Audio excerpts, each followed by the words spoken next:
Pandian stores upcoming episode என்னன்னு பார்க்கலாம். யாரெல்லாம் பாண்டியன் சிறந்த தகப்பன் அப்படின்னு நினைக்கிறவங்க கமெண்ட் பாக்ஸில் கருத்தை சொல்லிடுங்க.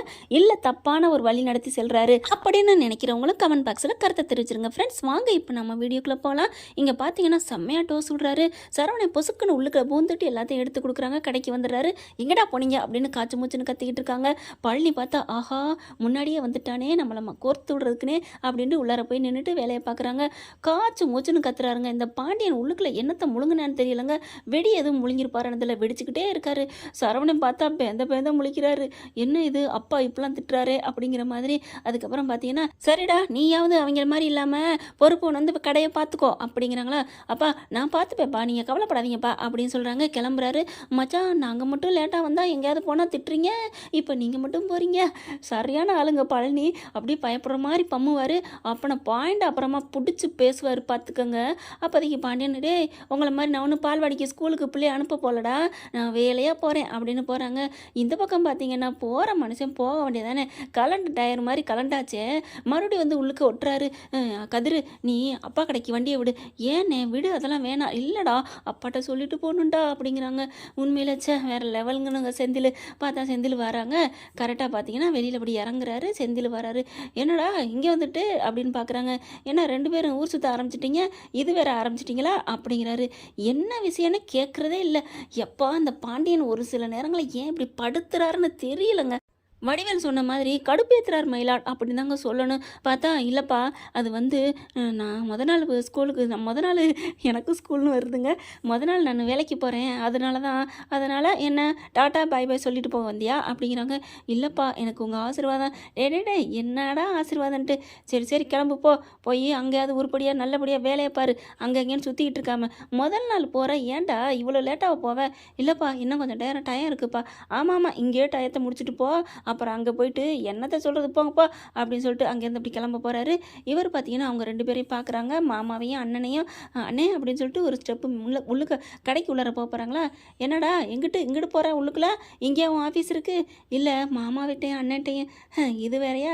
போப்பா சீக்கிரம் வேலைக்கு போகிற வழியப்பார் அப்படின்ட்டு போயிடுறாரு. அதுக்கப்புறம் மாமா அப்படின்னு சொல்லி கட்டி பிடிக்கிறாங்க. அண்ணே அப்படின்னு சொல்லிட்டு டே நீ இப்படி இங்கே வருவேன்னு தெரிஞ்சிருந்தா நாங்களே அங்கே வந்திருப்பேன் மேடா அப்படிங்கிறாங்க. அதனால என்னென்ன நான் அப்பா பார்க்காம போக முடியல, அதனால தான் வந்து பார்த்துட்டு சொல்லிட்டு போகலான்னு பார்த்தேன் அப்படிங்கிறாங்க. அதுக்கப்புறம் எப்படி அப்பா பூஜையெல்லாம் எப்படி பண்ணிக்கிட்டு இருக்காரு அண்ணே அப்படிங்கிறாங்க. அதெல்லாம் ஒன்றும் இல்லைடா, ஒன்றும் பிரச்சனை இல்லை. என்ன பிரச்சனை இல்லை அப்படின்னு பழனி முந்திக்கிறாங்க. டே செந்தில் நீ நல்லபடியாக தப்பிச்சுக்கிட்டடா, எஸ்கேப் ஆகிட்ட. ஆனால் நாங்கள் தாண்டா மாட்டிக்கிட்டோம் அப்படிங்கிறாங்க. சரி பார்த்து இருந்துக்கோ அண்ணே, நீ வேஸ்ட்டாக வந்து இதுக்குள்ளே பூந்துக்கிட்ட, தானாக தலையை வந்து கொடுத்துக்கிட்ட.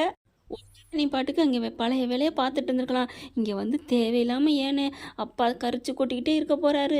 என்னால் தாங்குகிற சக்தி இல்லாமல் தான் எங்கிட்ட நல்லா ஆண்டவனாக பார்த்து ஒரு வழியை ஏற்படுத்திட்டான். நான் கிளம்புறேன்ப்பா பார்த்துக்கோ, இனிமேல் உன் சமத்து அப்படின்ட்டு கிளம்புறாங்க.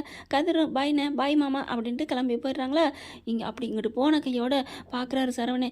என்னடா மாப்பிள்ளை என்ன ஒரு மாதிரியாக பார்க்குற. செந்தில் சொல்கிறதும் ஒரு வகையில் சரி மாதிரி தான் தெரியுது.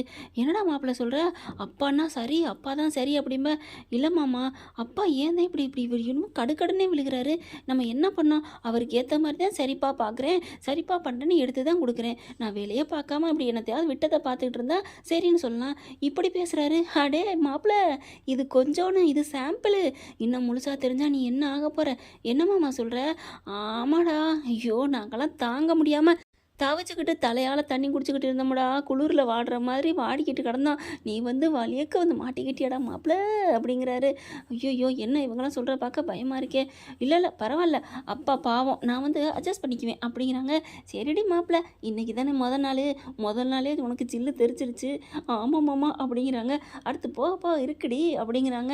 இனிமேல் தாங்க மூத்த பையனும் கலந்துக்க போகிறாரு. இங்கிட்டு போகிறாங்களா கதிரவங்களும் இல்லை இங்கே அவங்க அப்பாவும் மீனாவும் பார்த்தீங்கன்னா என்னம்மா இன்னும் உன் பிள்ளைய காணோம், உன் புருஷனை காணோம் அப்படிங்கிறாங்க. வருவார்ப்பா அப்பா கடை இது போயிட்டாரோ என்னமோ தெரியல அப்படிங்கிற கரெக்டாக வந்துடுறாங்க. என்ன மாப்பிள்ள இப்படியா லேட்டாக வர்றது அப்படிங்கிறாங்க. இல்லை அப்பா கிட்ட சொல்லிட்டு வரலான்னு போனேன், பார்த்தீங்களாப்பா நான் சொன்னேன்ல அப்படிங்கிறாங்க. இங்கே பாருங்கள் மாப்பிள்ள நாளே லேட்டாக போகக்கூடாது அப்படின்னு சொல்லிட்டு அப்பா சொன்னதை இவரும் அதே தான் சொல்கிறாரு. என்ன ஒன்று அவர் கொஞ்சம் கோவமாக சொல்கிறாரு, இவர் கொஞ்சம் பக்குவமாக சொல்கிறாரு, அவ்வளோதான் அப்படிங்கிறாங்க. அதுக்கப்புறம் நீங்கள் நல்ல பேர் எடுக்கணும் மாப்பிள்ள, நல்லா முன்னுக்கு வரணும் அப்படின்னு சொல்லி வாழ்த்தி அனுப்புகிறாங்களா. அதை அந்த பக்கம் போகிற சக்திவேல் பார்த்துறான்.